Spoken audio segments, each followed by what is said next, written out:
I wasn't really expecting to like this game. See, I have played other Touhou games before, namely the first, second, and the sixth, but them being bullet hell shooters meant that it was much more of a learning curve for what I wanted to deal with at the time. When I saw that there was a Touhou game that looked like this, however, I decided it was worth taking a risk. And I mean, really, it was a risk because I'd only actually seen this screenshot before buying the game, and this screenshot alone sold me on it. And I fell in love.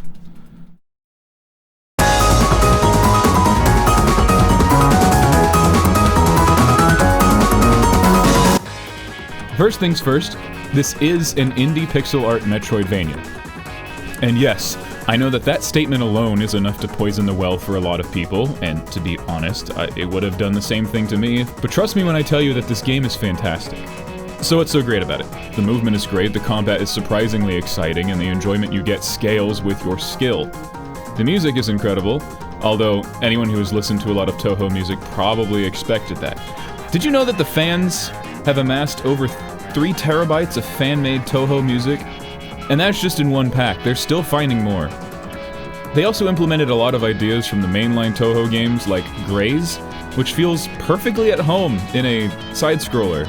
The Graze mechanic fits so well, honestly I'm surprised that it's not more common in Metroidvanias. On top of that, the pixel art was not done just because it was easy, but because the animator clearly had a great deal of experience in it. Look at some of these animations. Everything feels like it has a proper amount of weight to it. The attacks, the speed. Goodness me, it even has water attacks. Something wrong, Patrick? It's so stupid. So let's go over some of the other details in the game. First thing, movement. Yes, the movement is fantastic. Your walking and jumping speeds are just in that sweet spot where they are in line with the audio tracks. You move slightly faster than most of the enemies and aggro them once they get into a certain range. There's enough speed in your character to evade any of their attacks as long as you understand their patterns, and it always feels rewarding to dodge their attacks, partially due to the mechanics that carried over from the mainline Touhou games. Speaking of carrying over mechanics, you might also have noted that this game is mostly ranged. In fact, almost completely ranged, other than a single slide attack, which you don't really use as an attack because it's weak.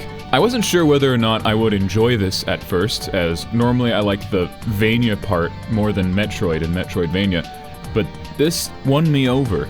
See, I wasn't sure how the moment-to-moment gameplay would work. Mainly, I thought that if things were ranged, then I could just stand on one half of the area and hit the enemy on the other side, but this turned out to not be an issue at all. See, most enemies have ranged attacks or some kind of charge, so you have to keep on your toes while playing.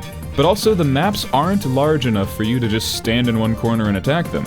Not that you'd want to, because most of the maps are built in a way that have moving things that'll damage you. Blades or spikes or whatever the hell this thing is. Or they will design the level in a way that you're not in a position to easily hit the enemies. Level design was not something I was expecting to be this good, considering that this was based off of a bullet hell series. Surprisingly, it handles the ranged combat well, and you never feel like you're at a superior advantage just because you can throw things. Because guess what?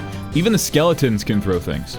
The general combat is your knife attack, but there are other attacks called skill cards. These cards are usually found hidden around behind some fake walls on the map. They really aren't that hard to find, but they will require you to go out of your way every once in a while. There are also hidden power-ups like health and mana that are littered around the map that you can find, so I would recommend looking out for those as well. The skill cards, though, they vary in usefulness.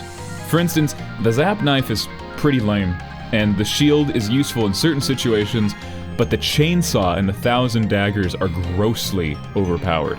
The chainsaw barely takes any mana, and you can get it pretty early on in the game, and if you do it right, you can chunk the boss's health with it. But for most players, the 1,000 daggers is the way to go. Mostly because using it instantly gives you iframes. This combined with the graze mechanic means that if you use it at the right time during a fight, you can do loads of damage while also being healed back to full health. A lot of the combat involves you jumping around and avoiding attacks, learning patterns, and abusing your enemy's AI. And this is where things get really interesting, because a major part of Luna Nights is manipulating time. At the start, you get the ability to slow down time, which you can use to get around certain environmental puzzles. It's also incredibly useful in combat, as some enemies are stupid fast, and others do attacks that require you to slow or stop time to avoid taking damage. Which leads us to the next ability, stopping time.